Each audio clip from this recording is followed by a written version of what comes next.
Alors, bonjour à tous et à toutes. Et voilà. Alors, là, je vous parle de mon nouveau projet qui s'appelle Marion. Alors, c'est un peu la suite de Rosie. Allô, Judith! J'espère que tu vas bien. Et c'est en panne pastel. Alors, mix média, panne pastel. Il y a du collage dans mon arrière-plan. Il y a de l'acrylique. Il y a du panne pastel. Bien sûr que je vais vous parler aujourd'hui. Alors, la vidéo aujourd'hui, le direct va être plus axé sur... bonjour Nadia! Va être plus axé sur le panne pastel et le fixatif naturel de Spectrofix. Je tenais à vous faire une vidéo où je parle plus du panne pastel et du Spectrofix pour vous expliquer un petit peu comment j'ai décidé moi de l'utiliser puis qu'est-ce que ça m'a apporté d'utiliser le panne pastel avec le Spectrofix. Et puis, vous allez voir les avantages de l'utiliser comme ça. Alors, bonjour Louise! Ça va vous donner différentes idées aussi pour pouvoir travailler avec ça, le panne pastel ou le pastel, parce que le fixatif, il peut servir à différents médiums aussi. Et vous voyez aussi que le projet que je vous présente là, qui est Marion, il se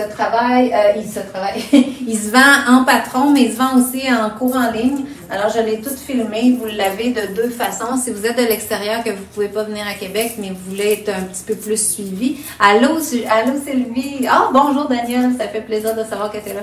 Et vous pouvez acheter un cours en ligne. Dans les cours en ligne, en fait, vous rentrez vos coordonnées et vous avez accès à aller voir le début d'à peu près chaque vidéo. En tout cas, de vous donner une petite idée de c'est quoi le projet. Puis ensuite, vous pouvez choisir celui que vous voulez. Ensuite, vous y avez accès à vie. Tant que la plateforme va être là, vous aurez accès à vos vidéos et vous pourrez les réécouter de temps en temps si vous voulez revoir une technique. Puis vous pouvez l'écouter en étapes. Vous pouvez revoir les étapes que vous voulez. En tout cas, tout est flexible et vous y avez accès tout le temps. Fait que vous pouvez prendre le temps que vous voulez pour le faire, aller nous faire répéter comme vous voulez. Ça, c'est bien intéressant. Puis, il est fait aussi, il est tout divisé en leçons. Alors, vous n'avez pas à réécouter tout le vidéo pour voir où vous étiez rendu. Vous pouvez noter les vidéos que vous avez déjà écoutées et où vous êtes rendu. Puis, c'est facile à se retrouver. C'est vraiment le fun d'aller voir. Fait que je vous invite d'aller voir ça. Alors, on va tourner la caméra et puis je vais vous faire une petite démo de Marion dans mon cahier à dessin. Alors, pour Marion, le patron, ça c'est la page couverture. Vous avez toujours la liste de matériel en arrière. Comme je disais tout à l'heure, dans le vidéo, vous pouvez même cliquer sur les mots qui sont entourés d'un carré bleu et avoir un lien directement sur la plateforme de pinceau pour voir c'est quoi le produit en question et pour pouvoir le commander plus facilement. Ensuite, à l'intérieur d'un patron, bien, vous avez toujours des photos d'étapes. Dans le fond, ce que je cherchais à vous montrer, je l'ai en photo ici, je vais vous montrer. Dans le patron, moi, je ne l'ai pas présentement là, dans le mien, j'ai juste les photos d'étapes et l'explication, mais à l'intérieur du patron, quand vous l'achetez, vous avez la feuille d'impression. Vous voyez le collage de papier qui a été fait ici dans le chapeau et dans le manteau. C'est une impression Jelly Art qu'on fait avec de l'acrylique puis les plaques en gel. Alors, vous avez le choix soit de faire votre impression à vous, de choisir un motif quelconque puis de le coller, ou vous pouvez utiliser la mienne qui est inclue dans le patron. Alors, je vous ai inclus une feuille avec l'impression, puis j'ai même tracé le dessin dessus. Fait que vous avez juste à la découper. Alors, vous pourrez décider ce que vous faites, si vous en faites une ou si vous utilisez la mienne, peu importe, ça va fonctionner. Vous avez toutes les photos d'étapes et vous avez l'explication écrite. Bien sûr qu'en vidéo, vous allez pouvoir vous imprimer l'impression Jelly Art en question ou la faire imprimer sur un imprimeur quelconque là, qui va vous l'imprimer en laser. Quand on fait le panne pastel, premièrement, ceux qui n'ont jamais connu le panne pastel, c'est les pastilles que j'ai ici à côté de moi. Alors, c'est de la poudre de couleur, très, très pigmentée. C'est vraiment des couleurs professionnelles. Ils sont très pigmentés, très colorés. Vous pouvez les faire venir en boîte, en ensemble. Ici, j'ai l'ensemble de shades, alors des couleurs foncées. il y a 20 couleurs foncées. Il y a beaucoup de couleurs dans cette gamme-là. Vous pouvez avoir le kit de 10 couleurs de base aussi. Moi, j'ai commencé avec le kit de base. Ce qui est intéressant, c'est que vous avez déjà des éponges d'inclus. Vous avez déjà des outils pour travailler avec ça. Puis ça vous fait une super belle base pour partir. Après ça, ben, vous pouvez ajouter les couleurs graduellement que vous aimez ou que vous voudriez acquérir graduellement. Ensuite, l'autre outil que moi, je calcule indispensable, c'est le fixatif Spectrafix. Alors, c'est fait à base de lait de vache. En tout cas, c'est quelque chose qui est à partir de la vache. C'est pour ça qu'il y a des petites vaches sur ma bouteille. Demandez-moi pas comment ça marche, j'en ai aucune idée. C'est juste que ça sent vraiment pas fort, ça sent rien. J'allais dire, ça sent vraiment rien. Il n'y a pas d'odeur quand on spray ça. Et vous pouvez le faire venir avec la bouteille comme ça, avec le vaporisateur. Le mien est noir parce que j'avais déjà un vaporisateur comme ça, donc j'ai acheté la bouteille de recharge. Mais vous pouvez déjà l'acheter avec le diffuseur comme ça, puis ensuite acheter des bouteilles de recharge. Alors, vous pouvez l'utiliser de différentes façons. Là, ce sera à votre goût de voir. Puis, vous voyez, c'est un liquide un petit peu semi-transparent, très liquide. Puis, le vaporisateur fait que ça fait un jet comme si c'était une canette en spray, sauf que vous n'avez pas les gaz aérosols toxiques. Vous n'avez pas toutes ces odeurs-là. Donc, vous pouvez en mettre plusieurs couches pendant votre travail. Bonjour, Jocelyne. Ça fait vraiment que vous pouvez arrêter votre travail, fixer, puis repartir. C'est beaucoup axé sur ça aujourd'hui que je veux vous familiariser avec tous ces produits-là. Alors ça, c'est le Spectrafix. L'autre petit outil que j'aime bien au pan pastel, c'est les effaces. Alors, il y a l'efface comme ça, Helix White Pebble. Bonjour José, un autre très beau projet. Je vais m'inscrire à ton cours en ligne. Super! Tu vas aimer ça. Moi, j'adore travailler avec ça, puis les collages comme ça. Je pense que tu avais fait Rosie aussi, fait que tu vas y trouver ton compte. Alors, j'ai les effaces Helix comme ça. Ils sont pas très dispendieux. Vous voyez, c'est 3,25, vous en avez deux. Et l'avantage, c'est que aussi, si vous avez à effacer votre papier carbone, votre papier graphite, des fois sur des toiles, ça efface quand même. La plupart du temps, ça part bien avec ça. Alors ça pourrait être intéressant d'avoir pour toutes sortes d'autres projets. Moi, j'aime bien avoir aussi mes petites effaces fines. On a ça aussi ici. Fait que des fois, si j'ai à effacer certains endroits parce que j'ai dépassé, ben je l'ai des outils très fins. Je garde toujours aussi proche de moi un petit pinceau éventail, un petit pinceau qui me sert de balai pour pouvoir enlever les effacures de ma surface. Parce qu'à l'acrylique, on est habitué que c'est fixe et séché, on passe notre main, puis ça part. Mais si vous n'avez pas fixé votre pan pastel, puis vous passez votre main, vous allez l'étendre sur votre surface. Alors ça, c'est vraiment une autre façon de penser, une autre façon de travailler. Il faut vraiment y penser au petit balai, pour pas venir passer notre main, puis ce qui est très difficile comme réflexe à réprimer. Ensuite de ça, j'aime beaucoup travailler avec ces outils-là qui ressemblent à des spatules. C'est des petits supports sur lesquels on vient mettre des éponges de différentes formes. Alors ça, c'est assez facile aussi pour aller chercher les petits détails. Et vous pouvez acheter des éponges. Quand vous achetez les outils, vous avez des éponges avec, puis vous pouvez remplacer aussi les éponges au fur et à mesure que vous les usez. Et j'aime beaucoup l'éponge carrée comme ça qui permet de faire des grands coups très larges puis de remplir des grands espaces facilement. Fait que ça, moi, c'est pas mal les outils que j'utilise pour ça. Puis là, comme vous voyez, mes éponges sont tachées. Ça tache facilement. Ça vous dit aussi que comment le pigment est fort et qui est intense. Et les éponges, ils vont rester tachées. Bonjour Rachel. Et vous pouvez les nettoyer, par exemple, les laver tout simplement avec un savon à pinceau, une eau savonneuse. Moi, je les laisse tremper, je les frotte un petit peu. Mais je fais très attention de ne pas trop les frotter pour pas les briser. Mais d'enlever le gros surplus, puis ensuite, vous pouvez les réutiliser, même s'ils sont restés tachés, ça n'aura pas d'impact sur votre travail. Un petit outil que j'ai ajouté aussi dernièrement, c'est le petit bâtonnet comme ça avec la mini éponge. Là, ça ressemble vraiment à une chose à maquillage. Ça, des fois, pour des petits détails, c'est intéressant. Puis ça vient avec les refils aussi. Bon, là, un coup qu'on a présenté ça, vu que c'est un nouveau produit, je prends le temps de vous présenter ça. Et j'ai avancé un peu mon projet parce que le but de mon intervention aujourd'hui, c'est de vous parler du pan pastel dans mon fond. Il s'est ramassé un peu des graines dans mon cahier. Il a servi à d'autres choses entre-temps. Alors, bon. Et Ici, sur mon cahier, elle est la même grosseur que sur la toile en passant. C'est pour ça qu'elle prend un grand espace dans mon cahier. Mais ça vous montre aussi qu'on peut faire ça sur du papier comme ça. C'est vraiment du papier pastel, là. Fait que, pas pastel, du papier aquarelle, c'est-à-dire. Fait que je peux mettre des médiums mouillés. Le papier va l'absorber. Ça, c'était la Rosie de l'autre jour. Et puis, ici, ben, je vais avoir la nouvelle Marion.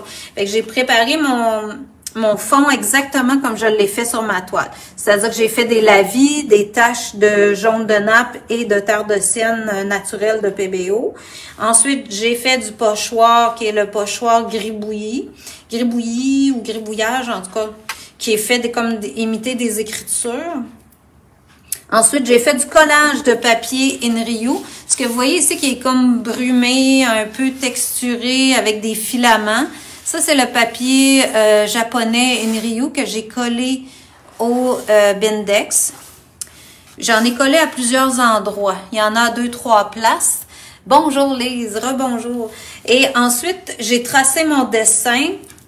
J'ai collé l'impression Jelly Art que vous allez avoir dans le patron. Alors, j'ai collé dans mon ruban de chapeau, dans mon manteau. Et ensuite, j'ai appliqué une couche de gesso transparent. Le gesso transparent, c'est une bouteille semblable à ça. Liquitex, peut-être que l'étiquette est changée depuis un bout de temps. Là. Ils ont changé un peu la présentation, mais c'est marqué gesso transparent, c'est ce qui est important.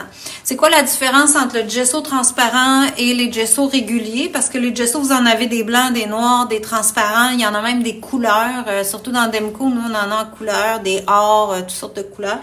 Le gesso, c'est toujours une couche de base. Alors, il va couvrir n'importe quelle autre surface, puis vous allez revenir puis peindre par-dessus. Bien sûr que le transparent, il couvrira pas. Mais il couvrira pas, il va garder la transparence, mais il va couvrir pour donner une surface, uniformiser la surface. Comme ici, j'avais du collage qui était au Bindex, qui est un fini très brillant. J'avais le papier Inryu qui est un fini pluma, mais que j'ai collé au Bindex. J'ai de l'acrylique. J'ai des parties qui étaient directement sur le papier aquarelle, donc encore super absorbant. Et je voulais, pour mon pan pastel, me faire une surface plus uniforme, plus égale et qui avait un aspect un peu rugueux pour donner un aspect qui a des dents, je dirais, là, qui soit capable d'accrocher le pan pastel. Alors, le gesso transparent fait super bien pour ça parce qu'il fait que sa transparence fait que je ne cache rien de ce que j'ai de collé ou de fait sur ma surface. Et je peux venir faire du pan pastel qui va accrocher super bien dans l'aspect un peu papier sablé de mon fond. Fait que c'est ça l'avantage d'utiliser le gesso transparent. L'autre produit que vous pouvez utiliser qui fait super bien aussi, c'est le fond pastel de Golden. Golden fait un produit qu'ils appellent fond pastel. Quand vous ouvrez le pot de ce produit-là, il est plus épais que le gesso transparent. C'est-à-dire qu'il y a une texture un petit peu plus comme un gel, je dirais. Alors, il faut le diluer un petit peu pour lui donner un peu plus de transparence, mais il a l'aspect sablonneux comme le gesso transparent. Donc, ça fait très bien aussi. Si jamais vous avez ce produit-là, vous pouvez l'utiliser. Moi, j'ai les deux. Je varie. Des fois, j'utilise un, des fois, j'utilise l'autre. L'avantage du produit plus épais aussi, c'est qu'il peut vous faire des textures dans votre projet. Fait que ça peut être intéressant du point de vue d'avoir des textures. OK. Alors, je vais commencer quelque chose parce que là, je fais juste parler pour l'instant. J'ai fait déjà du pan pastel. Là, comme vous voyez, ça, c'est du pan pastel qui a été fait ici sur le manteau. La partie du collet ici n'est pas fait. J'ai fait mon visage, pas mal, tout le pan pastel est fait sur la couleur peau. J'ai commencé un petit peu dans les yeux, la bouche et j'ai fixé tout à l'heure avec mon fixatif. Puis, je l'ai séché au séchoir. Là, je vais continuer maintenant à ajouter des couleurs de pan pastel dans mon manteau, dans mon fond, un peu dans mes yeux, puis dans le visage. Puis, je vais l'amener à pouvoir vous faire de la finition aussi demain. Alors, je vais faire mon manteau, mon visage, les cheveux. Je vais y aller en sortant un peu de là. Alors, dans mon manteau, pour faire cette belle couleur-là qui est comme un violacé rosé, j'ai utilisé les deux couleurs qui sont ici, c'est-à-dire violet et magenta. Là, je me mêle souvent, moi, d'une autre couleur, mais là, je pense bien que c'est ça. Violet, magenta. Alors, je prends du violet, puis je prends du magenta. Là, si ma pastille est salie, c'est pas grave. Je vais pouvoir les essuyer à la fin, puis m'ajuster avec ça pour faire la suite. Là, j'ai quelqu'un qui me demandait c'est quoi le fixatif. Le fixatif, c'est Spectrafix. C'est un fixatif naturel, alors qu'il fait pas d'émission d'odeur. Là, je trouve ça un peu foncé, donc je vais en enlever, puis je vais remettre du magenta. Fait que le fixatif, c'est ça ici. Fixatif Spectrafix. Et c'est un fixatif naturel. Moi, c'est ça que j'adore là, de ce fixatif-là, c'est qu'il vous fera pas d'odeur. Vous pouvez l'utiliser pour le pan pastel. Il faudrait que j'aille voir en arrière. Je sais pas s'il marque toutes les... Alors, pour le pastel, le fusain, le comté, donc les crayons comtés, j'en ai utilisé dans ça. Les crayons de couleur, la craie, l'aquarelle, la gouache, sur papier, toile, youpo, verre, céramique, cuir, tissu, non lavable, bien sûr, là, parce que là, c'est quand même naturel, ça va partir, le bois, la pierre. En tout cas, tu sais, ce serait à se limiter peut-être un peu, mais quand même, pour tout ce qui est produit en poudre, alors comme le fusain, la craie, c'est sûr que ça va fonctionner, ça, c'est garanti, là, je l'ai essayé. D'ailleurs, là-dedans, vous avez la craie comté et le fusain. Pour enlever le surplus sur mon éponge, je viens toujours sur un linge propre, puis je me déplace pour vider mon éponge le plus possible. Ensuite, je peux aller chercher le rond ici qui est blanc. C'est le mélangeur. Alors, c'est ce qu'ils appellent Colorless Blender. En français, ils appellent ça le médium incolore transparent. Lui, je l'utilise sur la même éponge parce que je veux venir dégrader la couleur que je viens d'appliquer. Je veux juste qu'elle devienne plus transparente.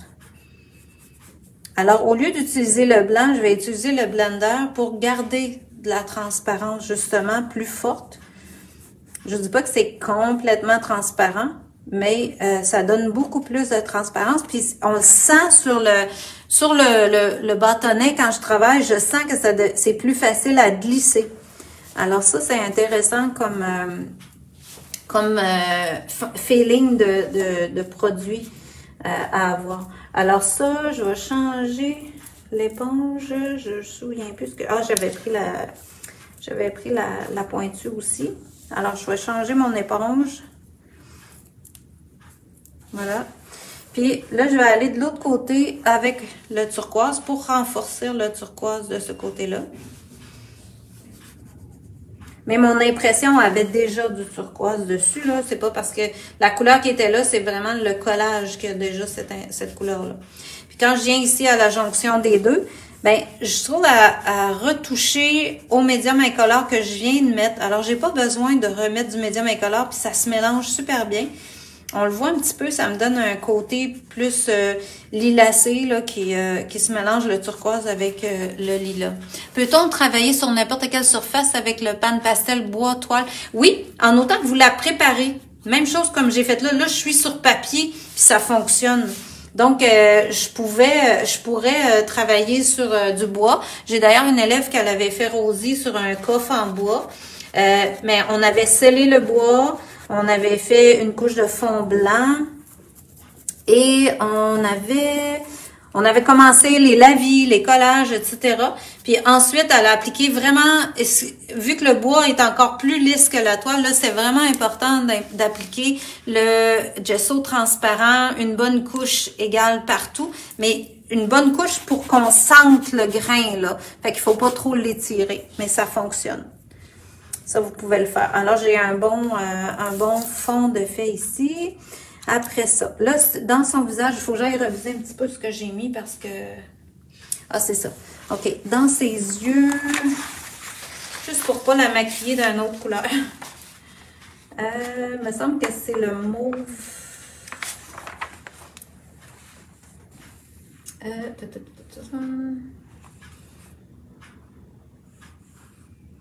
OK. Le turquoise. OK. Un petit peu de turquoise, un petit peu de violet. Pour faire son ombre à paupières.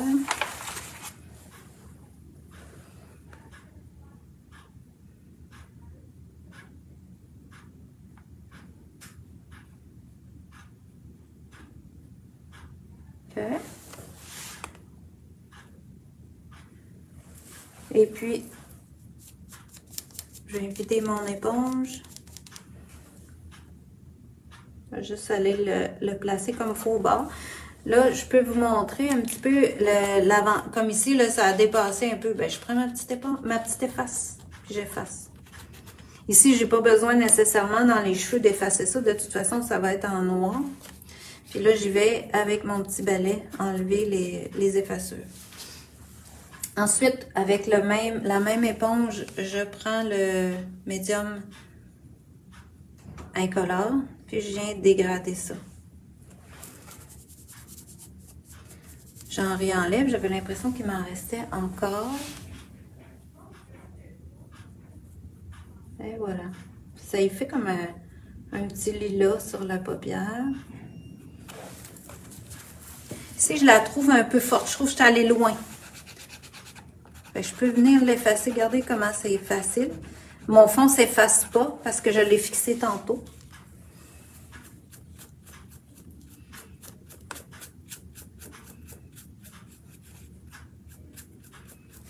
Ça se travaille vraiment différemment de l'acrylique, moi, je trouve.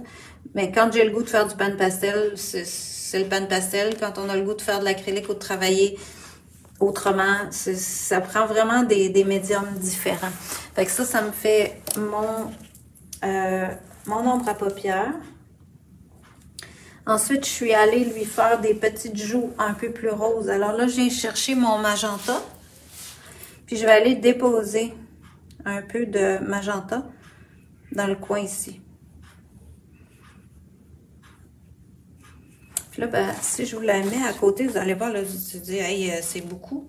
Ouais, là, je vais aller de l'autre côté parce que sinon, ça va être trop. Puis j'avais du mauve un peu peut-être dedans. C'est peut-être ça, là, mon erreur. J'aurais dû prendre une nouvelle. Je vais l'enlever. On va en prendre une nouvelle. Au moins, ça vous montre que on peut faire ça. Et voilà. Fait que je vais en enlever un tout petit peu.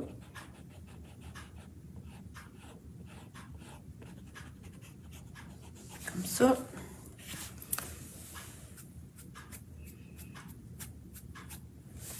Et là, je vais y aller avec le Colorless, alors le médium incolore, pour aller dégrader ça. Fait que ça me donne un petit peu plus rose pâle, plus rosé, plus pâle.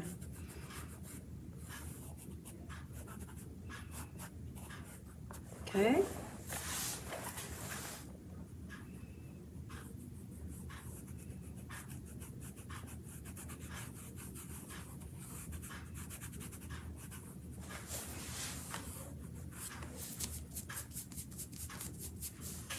Et puis ici, je vais reprendre mon autre petit outil.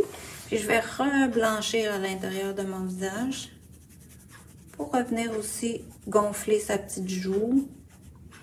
Moi, quand je fais des petits visages comme ça, je dois passer, je sais pas, 2, 3 fois, 4 fois. Je viens ajuster jusqu'à temps que ce soit vraiment à mon goût, là. Fait que c'est sûr que je peux la travailler longtemps. C'est pour ça que j'en ai fait un bout, parce que je voulais vous faire quand même une démo. Puis que ça dure pas trop longtemps quand même. Voilà. Ça. Puis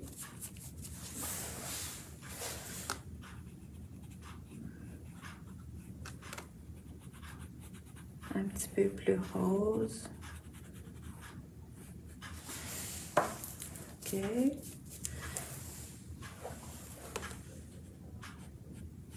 Un petit peu de terre de sienne qui est sur ma peau.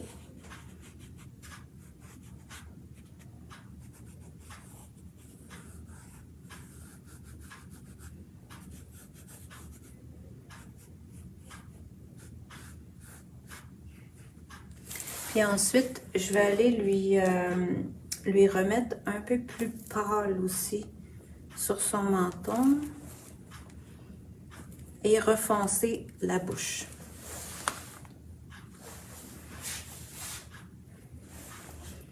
Alors avec le magenta, fait que j'ai fixé le premier passage. Fait que quand je reviens comme ça, là, ça vient beaucoup plus intense.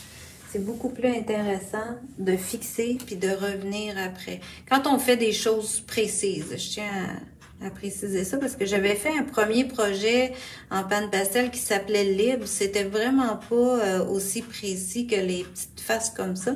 Fait que j'avais pas travaillé en fixant chaque étape, mais j'aurais pu le faire. Maintenant que je connais ce fixatif-là, probablement que j'aurais fixé certaines étapes aussi de ce projet-là. Ça va être à retravailler à un moment donné, un projet qui ressemble au projet Libre. C'était un projet qui ressemblait peut-être un peu plus au dernier que je viens de faire, Quartier animé. Il y avait vraiment beaucoup de 3-4 personnages très abstraits qui faisaient comme un modèle très plus moderne, je dirais, là, avec des personnages légèrement abstraits. Fait que les coups avaient moins besoin d'être précis comme dans Rosie, pas dans Rosie, mais dans Marion présentement. Alors là, j'ai mis un petit peu de blanc que je viens diluer, juste pour la pâlir un petit peu, l'éclairer.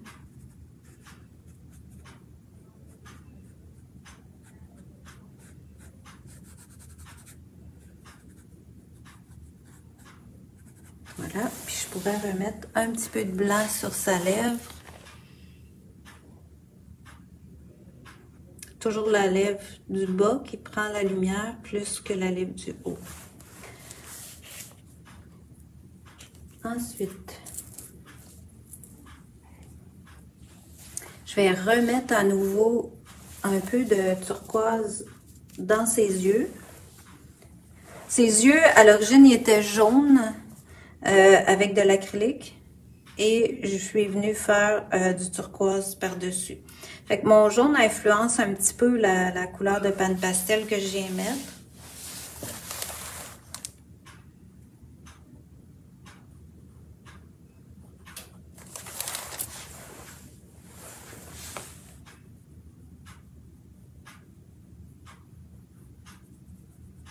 Et puis là, à la deuxième couche, je réussissais pas tantôt, quand j'ai fait la première couche, à bien foncer mon turquoise parce que je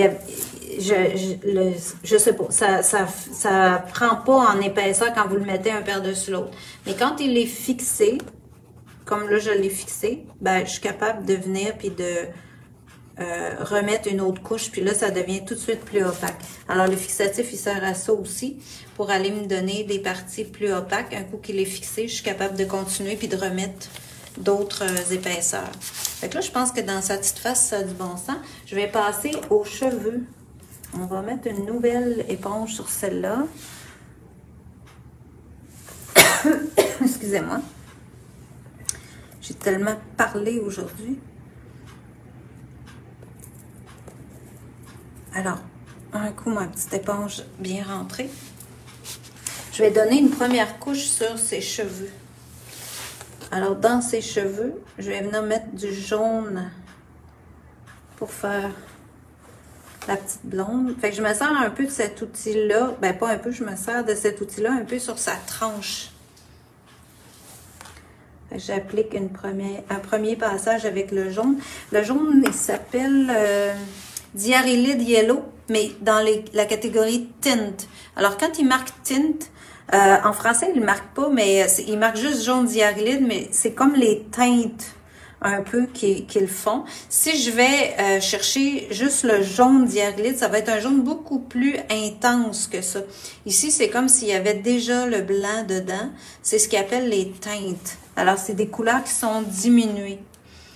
La même chose pour la boîte que j'ai ici de Dark, c'est marqué Shade.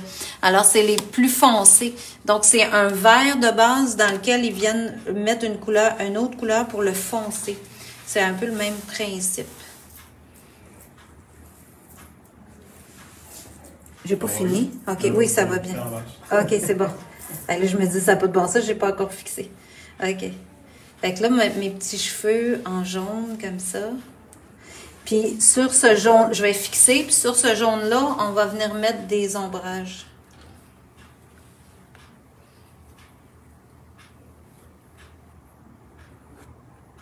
Alors là, ici, dans mon cahier, j'étais un peu pris dans le pli de de mon cahier. Mais c'est pas grave, je vais faire de mon mieux. Là. Vous comprenez que je suis pas sur une toile. Sur la toile, c'est beaucoup plus facile d'aller chercher ça. Fait que je vais venir l'appliquer peut-être un petit peu plus en aplat pour remplir mon espace.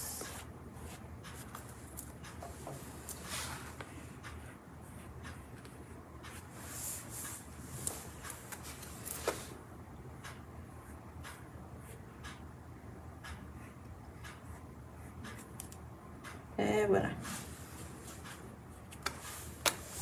Et ce jaune-là, moi, j'en ai mis un peu dans mon fond.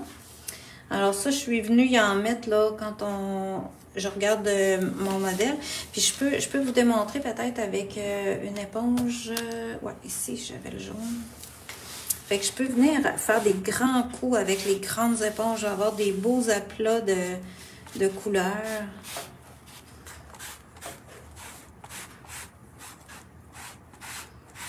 C'est ce que j'aimais faire avec ces éponges-là. Je pourrais y en remettre une petite affaire ici, mais je n'ai pas grand pour l'arrière-plan. Et j'ai dans mon fond aussi ajouté du terre de sienne naturel.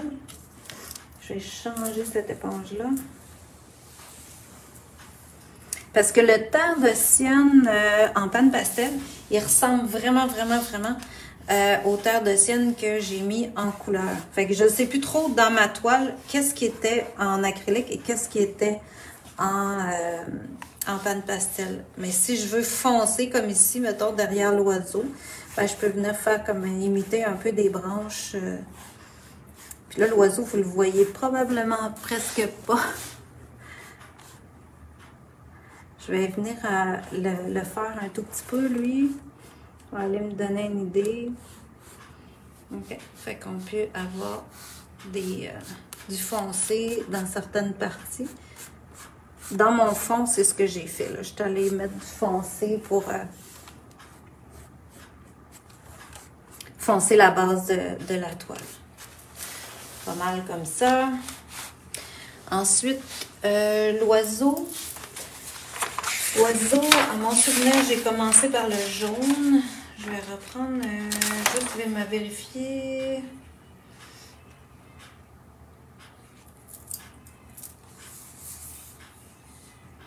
Bon, les oiseaux.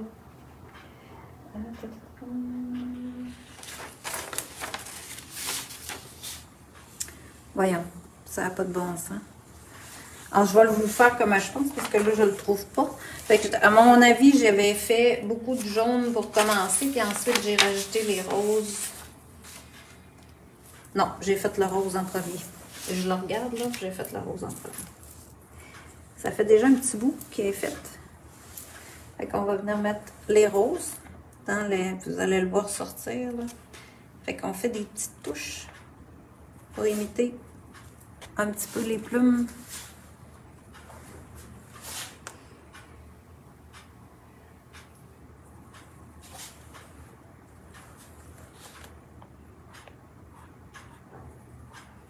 Et j'en ai deux oiseaux dans la vraie toile. Elle en a un sur son chapeau qui est comme assis dans le nid.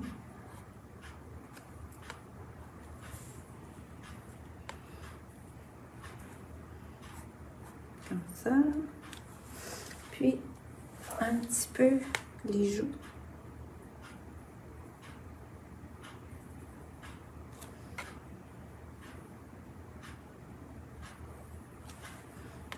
Puis, la petite plume de l'autre côté, la petite aile de l'autre côté.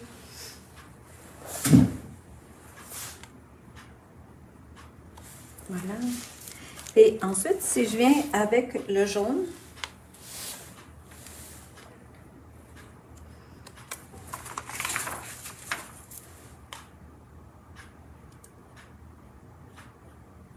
puis on va faire beaucoup de fusain dans ça. Demain, la démo que je vais vous faire par rapport à ça, ça va être le fusain. Fait que je vais vous faire je vais vous la finir en fait, ce qui est dans mon cahier, je vais le finir. Je sais pas si c'est demain ou samedi, c'est peut-être samedi, je me souviens plus, mais un des deux. Alors là, je viens mélanger un petit peu en fait le fuchsia avec le jaune. Puis en même temps, ça vient adoucir tout ça. Puis je pourrais mettre un petit peu de médium transparent pour aussi pâlir tout ça. Déjà dans les petites joues, ça va mieux faire. Voilà. Puis lui, quand on va y mettre le noir, ben on va avoir le... Quand on va mettre le fusain qui est noir, on va tout le définir. C'est la seule... C'est tout ce que j'ai fait dans les oiseaux. J'ai vraiment pas défini énormément. Alors, appliquer les petites touches de couleur, puis c'est tout. Fait qu'elle a un petit oiseau jaune et rouge sur l'épaule. Avec le fusain et la craie comptée, on va venir tout définir ça. Je pourrais remettre du blanc tantôt, mais là, je vais fixer ça. On va prendre... il me reste quelques minutes. Je vais vous faire un premier passage parce que ça va faire une grosse différence avec le brillant. Ça, c'est le médium perlé noir. Alors, ça me fait comme un gris pour commencer parce que c'est ma première couche. Je ne sais pas si vous pouvez voir que ça brille. Oui, on le voit. Fait que quand j'en mets assez épais, ça brille. Alors, ça me donne un aspect déjà lustré. J'ai choisi d'utiliser ça directement, une première couche, pour y faire comme un chapeau. Pour commencer, il est assez gris parce que je l'étire un peu, mais à la fin, il fait un look assez noir comme un chapeau. Là, ben, j'ai encore une fois le pli de mon cahier, là. On va essayer d'y en mettre un peu au fond, mais on ne s'acharnera pas là-dedans. Alors, je peux remplir cet aspect-là. Puis là, elle prend un petit peu de caractère. Puis ensuite, je vous montre le fixatif.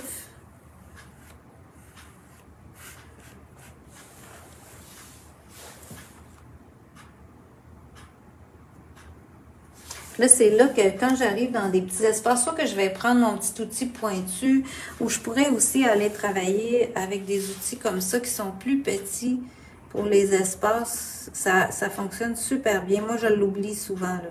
Je l'achète puis je l'oublie. Pour vraiment des petits espaces, puis laisser la couleur en place. Parce que cette partie-là, je la veux vraiment foncée. Donc, je la laisse vraiment plus opaque. Alors là, où j'en suis là, j'arrêterai ça là pour l'instant. De toute façon, je suis sur la fin de ma démo. Je vais tasser mes outils un peu. OK. Juste pour me donner de la place pour pouvoir bien travailler. Fait que si je vous montre ça, le fixatif comme ça, la bouteille, ce qu'elle fait, c'est qu'elle va faire un spray qui va être un jet, qui va faire comme un spray, une canette. Quand je le maintiens, je pèse sur ma planche et ça fait vraiment un spray plus continu. Fait que vous voyez, j'en mets une petite couche mince comme ça. Elle a déjà toute... tu vas avoir beaucoup de plaisir à la faire. Oui, j'imagine. En tout cas, moi, j'ai bien du fun à faire ces petits personnages-là. J'espère que vous allez en avoir autant. Mais vous voyez, ça a déjà augmenté les couleurs. Ça vient comme rehausser mes couleurs. Et là, si je veux continuer tout de suite, là, j'ai un aspect un peu mouillé parce que c'est quand même un liquide. Alors, il faut que je le sèche pour pouvoir continuer. Là, ici, je vais venir un peu sur cette page-là. Et là, je le sécherai au séchoir. En quelques secondes, ça va être fait.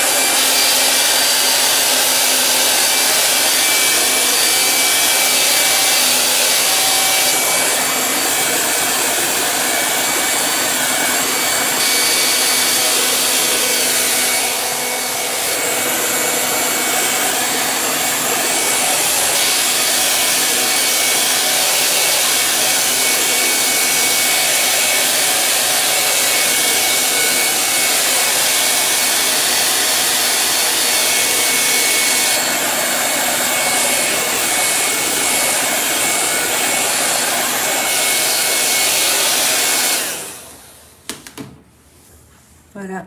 Alors ça, c'est pas mal sec. Est-ce que c'est fixe, complètement fixé? Merci Marie-France. C'est que non, c'est pas parce que j'en ai mis une couche mince. Donc, si je frotte ou si je frottais fort avec mon efface, je pourrais probablement réussir à enlever quelques parties, mais pas ma couche qui était déjà fixée. Comme là, c'est la deuxième fois que je fixe ce projet-là. Avec les étapes que j'avais de fait ce matin, après avoir fait mon gesso transparent, j'avais commencé à faire mon pan pastel. Et j'ai fixé une première fois. Ensuite, quand j'ai arrivé avec vous pour la démo, j'ai continué à faire mon pan pastel et là, je refixe. Si je vous montre, si on regarde le produit fini, il est plus intense, la couleur dans mon chapeau, etc. Donc là, je vais pouvoir revenir et intensifier ces couleurs-là et refixer en étapes. Alors, plus je veux avoir de profondeur, je dirais, dans mes couleurs, bien, plus je peux fixer comme ça à chaque fois et plus je vais solidifier aussi mon projet. Alors, mes prochaines étapes dans ça, bien là, je commencerai à venir nuancer un peu dans ses cheveux, ajouter un peu de terre de sienne pour aller foncer en dessous ici de ses cheveux, pour que ça se dégrade et que je vienne découper les cheveux. C'est avec ça que je vais venir découper les mèches, découper les formes et ce que j'appelle souvent sculpter les formes. Alors, je vais continuer, moi, avec ça pour être prête pour la prochaine démo. Et quand on va se revoir avec la petite Marion dans mon cahier, je vais avoir terminé toute la section pan pastel. Alors, je vais l'amener un petit peu plus loin que ce que je vous ai fait là. Je vais l'amener jusqu'à avoir fini toute cette étape-là. Puis, le prochain coup qu'on se voit, on fait la finition ensemble, c'est-à-dire le fusain, la craie comptée qui va être la craie blanche qui va faire les lumières plus fortes et le crayon Posca qui va faire les petits pois. Alors, je vous montre ça, je me souviens plus quand, c'est samedi, je pense, ou demain. Mais peu importe, suivez-nous jusqu'à samedi et puis vous allez le voir. Fait que on se revoit bientôt demain vendredi. Alors, merci beaucoup d'avoir été là, puis à bientôt.